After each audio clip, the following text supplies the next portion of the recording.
Hey friends, thank you for tuning in to another Searching for the Sacred, where I want to help you find the divine one breath at a time.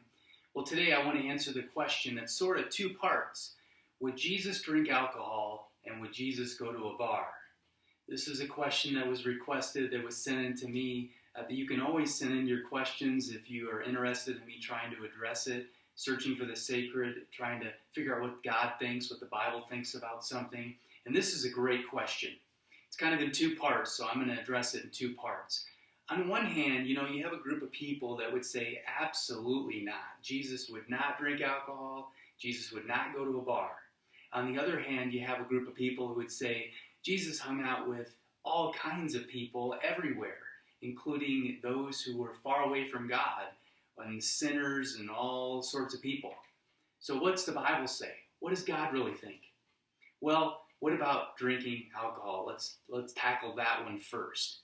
There's only one group of people in the whole Bible that's explicitly told that they can't drink alcohol or wine or anything of fermented drink. They were called the Nazirites. And in Numbers chapter 6, verses 1 through 4, back there in the Old Testament, the first half of the Bible, the Nazirites took a vow that they weren't going to drink any alcoholic beverages. Well, Jesus was not a Nazarite.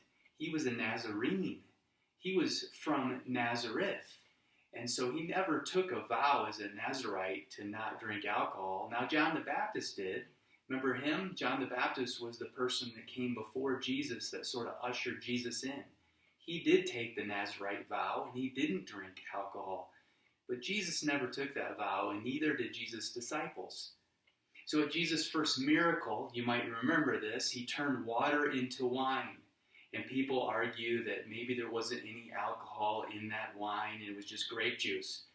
Or it wasn't fermented very much, it was low alcoholic content, and all those arguments that people have.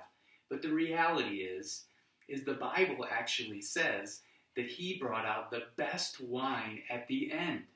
Normally the host would bring out the best wine at the beginning and save the stuff that's not so good to the end after people are intoxicated and been partying for a while. But Jesus, the Bible actually says, made the best wine for the last. And so this would have been like fine wine that Jesus created, water out of wine for them to participate in. And I'm guessing that Jesus would have participated in the very wine that he created to be with them and to fellowship with them. Why did he do that? Because he wanted to be where the people were and do what the people were doing.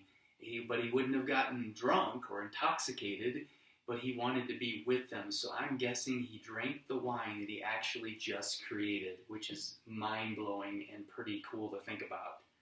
But Jesus never would have gotten drunk. Jesus never would have been intoxicated.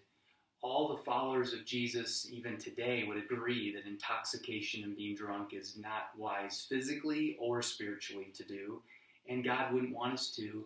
And there are many New Testament in the second half of the Bible that explain why intoxication and drunkenness is wrong. Think about this with me.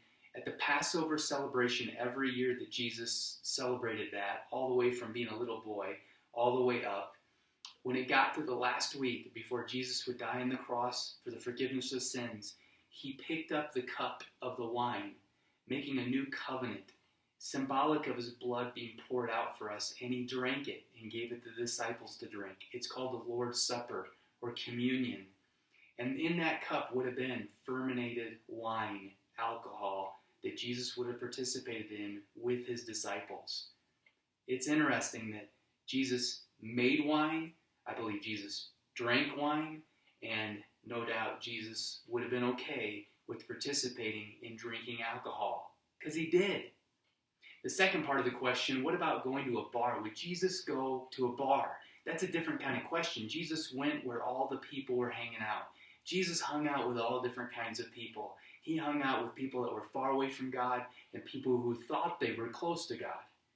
I believe Jesus would be in a bar, and I believe Jesus would be drinking a craft beer or wine.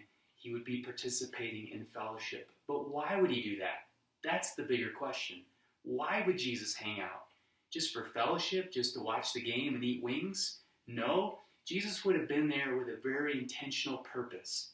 He did it with Matthew, the tax collector, when he hung out at his house and threw the big party with Matthew and all the sinners and all those who were far away from God. Why did Jesus do that? Why did he hang out with them and drink alcohol and eat wings and watch the game? Because he wanted to tell other people about himself.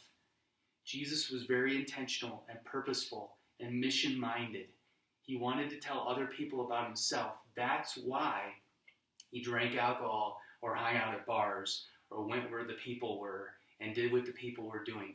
He never got drunk, never intoxicated, but he always was hanging out, doing what the people would have him to do. There's nothing wrong with drinking alcohol, living under the laws of the land.